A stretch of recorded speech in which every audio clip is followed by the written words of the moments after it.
SCP-146. Object Class, Euclid. Special Containment Procedures.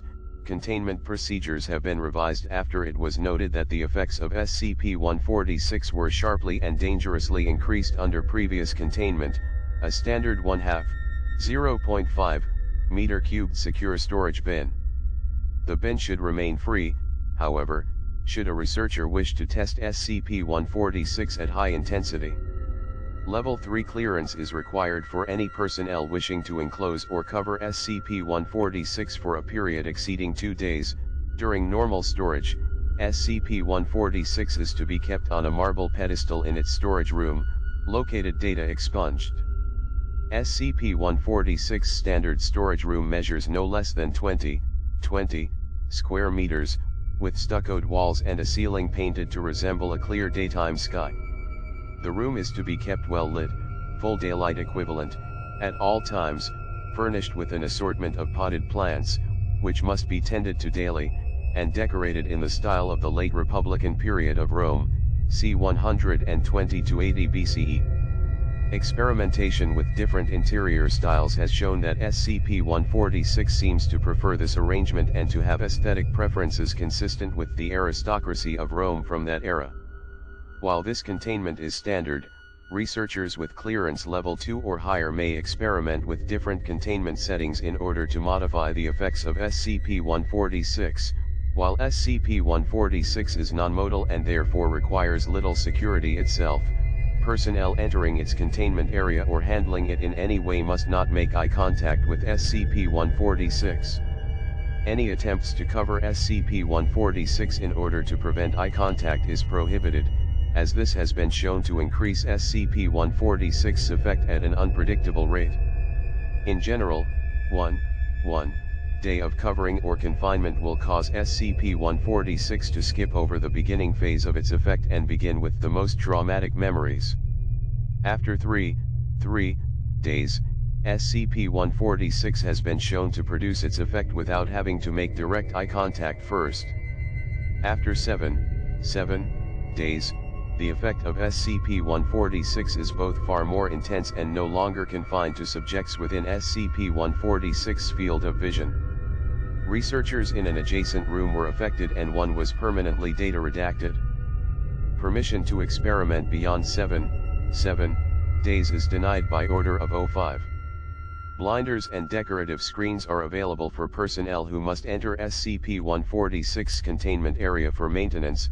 Ttt Description: SCP-146 is a hollow bronze head, apparently a fragment of a complete statue or bust, depicting a crowned young woman or perhaps an effeminate young man. The head exhibits severe verdigris over much of its surface. The crown of SCP-146 is inlaid with silver decorations, and its eyes, the apparent source of SCP-146's effects, are beaten silver, shine to be mildly reflective. To date, SCP-146 has not exhibited any signs of movement, but its reaction to certain decor in its containment area indicates that it may possess a degree of sentience, if not outright sapience. If SCP-146 is able to communicate, it has not yet done so. SCP-146 exhibits the ability to access and bring to mind certain memories in those who initiate eye contact. These memories are usually tied to a sense of guilt or shame in the subject. After initial eye contact is made, the subject need only remain somewhere in SCP-146's field of vision for the memories and associated feelings to become more intense. Although continual eye contact speeds the process, upon initial eye contact with SCP-146, recent memories will begin to surface in the subject.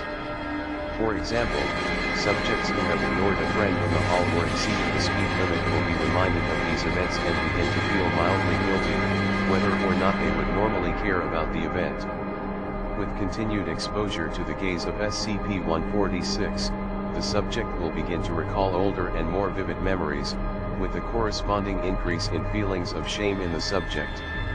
Generally, after 30 minutes of exposure, the memories will move from being vivid recollections to intense hallucinations, with the subject unable to distinguish the past from the present, or the imagined from the real. Subjects have been observed to regress in personality as well, particularly in cases where memories of childhood trauma have been brought up. Any test subjects exposed for over 30 minutes should be restrained both for their own safety and the safety of others. All subjects to date who have been exposed to SCP-146 for 60 minutes have completely retreated into their hallucinations. So far no such subject has been restored to consciousness from this near catatonic state. Such subjects must be fed intravenously and are unresponsive to external stimuli, save for occasional murmurings consistent with their regression. It has also been noted that when subjects recall a shameful event, they will often feel compelled to make amends for their actions. This is not generally a problem in the case of minor offenses and has in some cases led to greater unity among the staff. However, problems arise when the subject cannot make amends, either because the offended party cannot be contacted or because the transgression is somehow irredeemable. Sometimes, the subject will put forth renewed positive efforts in order to balance out their guilt. However, in most such cases, subjects fall into a deep depression and/or turn to some form of self-punishment, including self-mutilation and suicide. Please see the attached experiment logs for detailed cases. SCP-146 was acquired from Mr. of Birmingham, UK. Mr. had acquired SCP-146 during the estate sale of a renowned philanthropist, the late Lord of. It was purchased in a lot with a number of other artifacts for £. When Mr. began to experience SCP-146 effects, he began seeing a psychiatrist, Undercover Agent UA33-56G. Mr. was put into an institution and SCP-146 was taken into Foundation custody. UA33-56G's notes on Mr's mental state are available for study by researchers of Level 2 or higher, filed as document SCP-146-A, experiment log #146-01, in order to calibrate a baseline for SCP-146 effects. A standard 4x4 interrogation room was divided in half by an opaque curtain. SCP-146 was placed on a table inside a protective plexiglass case in one half of the room. On the other side of the curtain, Subject D044323 was restrained such that he was looking directly at SCP-146's position. Researchers maintained constant communication with the subject via intercom throughout the testing process. The curtain was dropped, causing the subject to look squarely into the eyes of SCP-146. The subject voiced immediate discomfort and closed his eyes, with an increase in heart rate of 15 bpm. With prompting, the subject related the memories he was recalling, beginning with minor breaches of behavior protocol. The subject then recalled several altercations with other prisoners before his being taken by the Foundation, including a particularly graphic description of data redacted. Researchers noted that as time went on, the subject became more cooperative and his speech patterns changed, resembling someone undergoing therapeutic hypnosis. After 15 minutes, the subject's speech had become slurred and his EEG patterns showed similarities to someone experiencing vivid dreams. The subject entered into one half of a dialogue which culminated in his trying to break his restraints. After several minutes, the subject ceased thrashing and began to cry. The subject started begging, apparently to someone in his hallucination, "Stop. Take it back. Don't. I won't do it again. I'm sorry. I don't want to. Not again. Stop. Please." This behavior continued until, after 54 minutes of exposure to SCP-146, the subject's vocalizations halted and his EEG showed signs consistent with coma. After an additional hour, no further effects were observed, and the subject was removed and euthanized. Post-mortem examination of his brain noted abnormal levels of ENT, which neuropathologist Dr. described as indicative of data redacted. Note, at this point, SCP-146 was being kept along with the other artifacts purchased at auction, because it was not yet known that the effect was confined to SCP-146 alone.